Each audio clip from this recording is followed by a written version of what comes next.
ইয়া রাসূলুল্লাহ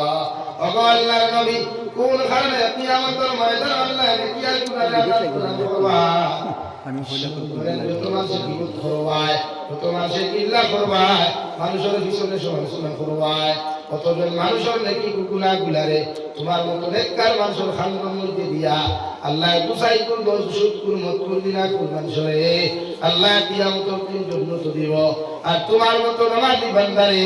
তোমার মত আমলি মানুষের গুনাহ দিয়া সমস্ত গুনাহগার দিয়া ও শুকর মতকুর গুনাহগার গুনাহ তোমারে দিয়া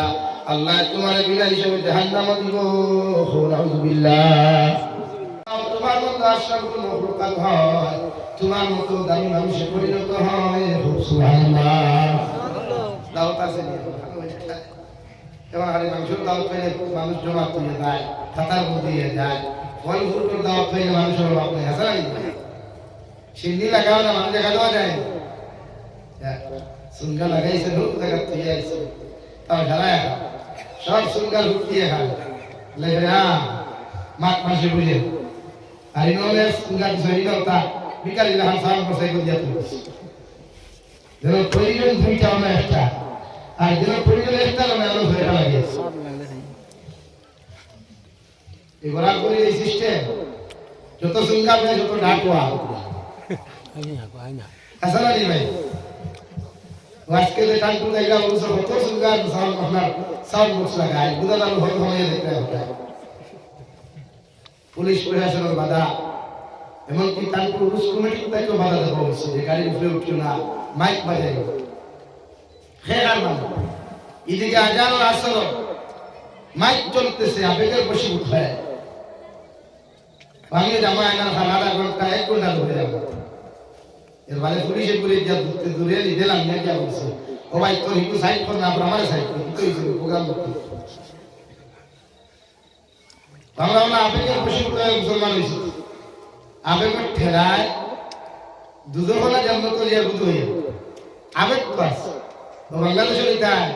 ঠিক হইয়াছিল লাইন আর যেত মেসা মহল আবেগের ঠেলা ঠিক কই অত বুঝেলো যায় আদেল গেলে গুলো হলো ইমেসাবর করে খালি আছে ইমেসাবে খাইতরানি হরুতায় খাইতরানি মেসাবর কেইছো আমি এটা টেনশন ওখানে ঠিক কি না ঠিক হইয়াছিল আমি তার কইছ না তুই আমার বাবা আর ঠিক কই না বলে শেষে নাম করে দিলে এলাকা আবেগ না সমাজের এই যে বর্তমান যে পরিস্থিতি সমাজ আছে এই সমাজে আমরা বুঝাই দরকার এই সমাজে আমরা মানুষের বুঝানি দরকার আমার মাথা ধরে ক্লিয়ার বুঝতে পারতাম আমার বুঝতে পারলাম আমার বুঝতে পারলাম বিশ্ব নবী মুহাম্মদুর রাসূলুল্লাহ সাল্লাল্লাহু তাআলা আলাইহি ওয়াসাল্লাম উম্মতে মুহাম্মাদের জানাই আল্লাহ তোমাদেরকে আশরাফুল মাখলুকাত বানিয়ে দিয়েছে বেহতরিন উম্মত আল্লাহ বানিয়ে দিয়েছে তোমাদের গুণগুলো বেহতর তোমাদের গুণগুলো হলো তো বেহতর তোমাদের আখলাক কই তো দুনিয়ার সবচেয়ে উত্তম আখলাক তোমাদের ব্যবহারগুলো তো দুনিয়ার সবচেয়ে সুন্দর ব্যবহার কারণ আল্লাহ তোমাদেরকে মুমিন বানাইয়া জন্ম দিয়ে দিয়েছে মার গর্ভ থেকে জন্মগ্রহণ করেছো আল্লাহ মুমিন বানাইয়া তোমাদেরকে জন্ম ফাটাইয়া দিয়েছে মুমিনের হালত যখন জিন্দেগি ফাটাইবা তুমি তোমার ব্যবহার করা জমিনের মধ্যে তুমি বানাও তোমার আখলাক জমিনের মধ্যে তুমি এমন বানাও তোমার চরিত্রে তুমি এমন ভাবে জমিন বানাও দুনিয়ার সমস্ত মানুষের তোমার মুখে দিয়ে চাইতে আখলাককে দিয়ে চাইতে দুনিয়ার মানুষে বুঝতে পারতো তুমি দুনিয়ার সবচেয়ে বেহতরিন উম্মত হও সুবহানাল্লাহ বিশ্বনবী বলেন আমার উম্মত তখন লা তাহাসাদু আমার উম্মত তখন তোমরা গভীর হিংসা করিও না এ উম্মত আরে উম্মতরে হিংসা করিও না এক মানুষে আরেক মানুষের জমিনের মধ্যে হিংসা করিও না একজন মানুষ যদি জমিনের ধনী হয় একজন মানুষ যদি জমিনের সাকসেস হয় একজন মানুষ যদি জমিনের মধ্যে খুশি হয়ে যায় আমি নবী মুহাম্মদুর রাসূলুল্লাহ তোমাদেরকে কইয়া দিয়ার তোমরা একজনে আরেকজনকে জমিন খানো হিংসা করিও না সাহাবায়ে কেরাম আর করিয়া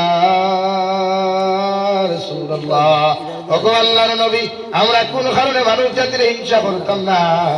বিশ্বনবী বলেন এর কারণে তোমরা হিংসা করিও না কারণ হিংসা হইয়া থাকলো লায়ক আমল হিংসা হইয়া থাকলো লায়ক বস্তু জমিনে যদি কোনো মানুষে হিংসা করিলায় এই মানুষের জমিনে যত নামাজ পড়ক যত রোজা রাখক যত নেক আমালে সালেহ কমিনের মধ্যে হরুক না কেন আগুনের মধ্যে যেমন মানুষের লাকড়ি ঢুকানির লগে লগে আগুনের লাকড়ি গুলা জ্বালাইয়া সালিয়ার বরবাদ করিলায় ওলা জমিন কোনো মানুষে যদি আমল করিয়া খেয়ে হিংসা করিলায় হিংসার গুণার কারণে তোমার লাইফের যত গুণাগুলা আছে আল্লাহ সমস্ত জ্বালাইয়া বরবাদ করবো। এই সমাজে হিংসা বেশ না কম মাথই না। হ্যাঁ হিংসা না থাকা মানুষ হিংসা থাকা হিকু ধনী ঐক্য হলে এগুলি আমার লাহান বকিল বানাইছিলাম হিকে গাড়ি লিয়া চলতো হলে এগুলি আমার লাহান আঁকিয়ে দাঁড়াইছিলাম। ও কম্পিটিশন আমরা সব এগুলি এমরা হয় না। তুমি তার হিংসা করে হে উন্নত আর তুমি তোমার লেখা তো কুলোর বের আর সিরা হ্যান্ডেল লইয়া দৌড়াই বাজারও দাঁড়ায় আনন্দ বাজার দাঁড়ায় ও তোমার সিরা হ্যান্ডেল এটা কেন বিয়ে হইতে হিংসা না না তাহা আছে তো হিংসা। একজনের বালাই দেখিয়া একজনের উন্নত দিকে গাছ জ্বলাইও না এলার্জি সৃষ্টি করি না। এলার্জি ভাই ট্যাবলেট খাও চুলকানি কমাও চুলকাইয়া দেখা গা করিয়া কোনো লাভ লাভ আছে নি ভাই চুলকায় ট্যাবলেট খাও চুলকানি কমাও। 2 নম্বরে বিশ্ব নবী বলেন ওয়ালা তাবাগাদু আমার উম্মত হলে একজনে আরেকজনের বিরুদ্ধে সমালোচনা করিও না। কিন্তু বড় দুঃখের বিষয় আফসোসের বিষয় এই জমানাত মেসাব হলো দেখবাই কিছু কিছু মেসাব হলো ভাই নামর লগে কাসিমি লাগাই নামর লগে মুফতি লাগাই বড় বড় স্টেটাস তো লাগাইয়াও এরা স্টেজ আইয়া আর মানুষের বদনাম করে ঠিক কিনা। বিশ্ব নবী বলেন ওয়ালা তাবাগাদু ও দুনিয়ার মানব জাতীয় হয় তোমরা একজনে আরেকজনের বিরুদ্ধে গিল্লা করিও না একজনে আরেকজনের বিরুদ্ধে সমালোচনা করিও না। কারণ গিল্লা কি বদিয়া তা বলা এটা মারাত্মক গুনাহ রে ভাই। আল্লাহর নবী মুহাম্মদুর রাসূলুল্লাহ সাল্লাল্লাহু তাআলা আলাইহি ওয়াসাল্লাম ফরমায় আল গীবাতু আশাদ্দু মিনাজ জিনা যত মানুষে গীবত করবায় যত মানুষে জমিনো গিল্লা করবায় জিনার চাইতে মারাত্মক গুনাহ করবায়। সাহাবায়ে কেরাম বলে আর বলিয়া রাসূলুল্লাহ ওগো আল্লাহর নবী উম্মতে যখন জমিনো গীবত করবা গিল্লা করবা ইকে দিনার চাইতে মারাত্মক গুনাহ করতে করবো। বিশ্ব নবী বলেন একদিন করেও বুঝায় দিনা করার লগে লগে শরীর নাপাক হয়ে যায় ইকে আল্লাহর ডরাইয়া আল্লাহর আযাবে ডরাইয়া গোসল করে শরীরকে পাক বানায়। কিন্তু গুনাহগার মানুষ দুসাই করতে আসকুরমা সে বিল্লাহ করিয়া ইও তো গুনাহ যে করছে ইয়া বুঝতে পারে না এর লাগি দুটো গুনাহ করতে গিয়া এক সেকেন্ড দিদা বুঝে না আলহামদুলিল্লাহ। 2 নম্বরে বিশ্ব নবী বলেন কিয়ামতের ময়দানে আমার উম্মত হলে পুরো উম্মত হলে কি আর গুনাহগুলো আল্লাহ আদা প্রদান করবা। একদল গুনাহগার মানুষের আল্লাহ নেককার উপর নেকি দিয়ে আল্লাহর জন্য দিবা আর একদল গুনাহগার উপর গুনাহ দিয়া আল্লাহ নেককার মানুষের জন্য জাহান্নামের মধ্যে দিবা। সাহাবায়ে কেরাম বলেন ইয়া রাসূলুল্লাহ ওগো আল্লাহর নবী কোন কারণে কিয়ামতের ময়দানে আল্লাহ নেকি আর গুনাহগার প্রদান করবা। আমি তোমার সে বিপদ করবায় তোমার সে কিল্লা করবায় মানুষের পিছনে সমালোচনা করবায় কতজন মানুষের নাকি গুনাহ গুলারে তোমার মতো নেককার মানুষের খানদানের মধ্যে দিয়া আল্লাহ দুসাই করব সুদকুর মতকুর দিনা কোন মানুষরে আল্লাহ কিয়ামতের দিন জান্নাত দিব। আর তোমার মতো নামাজি বান্দারে তোমার মতো আমলি মানুষের গুনাহ দিয়া সমস্ত গুনাহগার দিয়া ও সুদকুর মতকুর গুনাহগার গুনাহ তোমারে দিয়া আল্লাহ তোমার বিনা হিসেবে জাহান্নামে দিব। নাউযুবিল্লাহ লাগি গিল্লা না গীবত না সমাজ গিল্লা গীবতে আপনার ক্ষতি হয়। যার গিল্লা গাইবা তার ফায়দা হয় যার গীবত গাইবা তার ফায়দা হয়। লাগি আমি প্রায় জলসাত কই ইলা যদি কোনো মানুষ পাও আপনার গিল্লা একজনে করে তে ভাললে টাকা উত্তেষ্ট দিয়া হইয়া বাইরে দোলাই বাদাল আমার বদনাম করছে ফ্যাক্টরি চলা টাউন যা হলক দেওয়ার বদনাম হচ্ছে ভাড়া নেই বিস্কুটের পয়সা লইয়া যা এখানে যার বদনাম দিয়ে করবো আপনার বদনাম আপনার ফায়দা হইলে তার ক্ষতি হইব। মানে হে যা নমাজ করবো রোজা রাখবো সদাকাত করবো তসবিহাত করবো সারা নেই কামল আপনি ভাই দিলা আর আপনি চুরি করিয়া সুদ খাইয়া ঘুষ খাইয়া সারা গুলা তারাই দিলা আপনার ফায়দা নেই ফায়দা নেই ভাই এর লাগে কেউ আপনার বদনাম করে বিস্কুটের পয়সা দিবা দিবাই আর হাম পাড়ায় হাম পাড়িয়া তালা হটাই হ্যাঁ এর লাগে কেউ বিল্লা না সমাজে সবচেয়ে মারাত্মক রূপ আঘাত দিছে হিংসা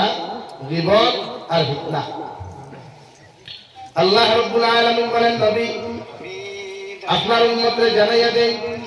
আইয়ুহিব্বু আহাদুকুম আন ইয়াকুলা লাহমা আখিহি মাইতান ফাকারিহতুমু ও নবী আপনার উম্মতকে জানাইয়া দেন ওরা কি পছন্দ করে ওর ভাই যখন মারা যাইব মারা যাওয়া মরা ভাইয়ের মাংসগুলা ওরা কি খাইতে জমিন পছন্দ করবা ইরা কোনো মানুষে পছন্দ করতে নাই আল্লাহ লগে লগে আনসার দিলাই ফাকারিহতুমু কখনো না ও নবী আপনার উম্মতে কখনো এরকম পছন্দ করতো না যে আপনার উম্মতে এমন গুনার জমিন হইছে পছন্দ করে না আমি আল্লাহ বলিয়া দিয়া এদেরকে আপনি করে দিলাম এরা কোনো জমিন বিবেক না করে সুবহানাল্লাহ আপনি আপনার ভাই মাংস খাওয়া পছন্দ করবেন মারা ভাই মাংস আল্লাহ তো ফাঁকারি তুমি কখন জীবন এরা যদি মারা মাংস খাওয়া পছন্দ না করে নিজের আপন ভাইয়ের মাংস খাওয়া যখন পছন্দ না করে আমি নবী মুহাম্মদুর রাসূলুল্লাহ হয়ে দিয়ার তোমরা এখান থেকে নিজের পর্যন্ত করি দাও ও সমস্ত কর্মকাণ্ড থেকে তোমরা নিজের তোমরা বাঁচাই দাও নবী হর গুনাহ থেকে নিজের বাঁচাইতে পারবা সুবহানাল্লাহ।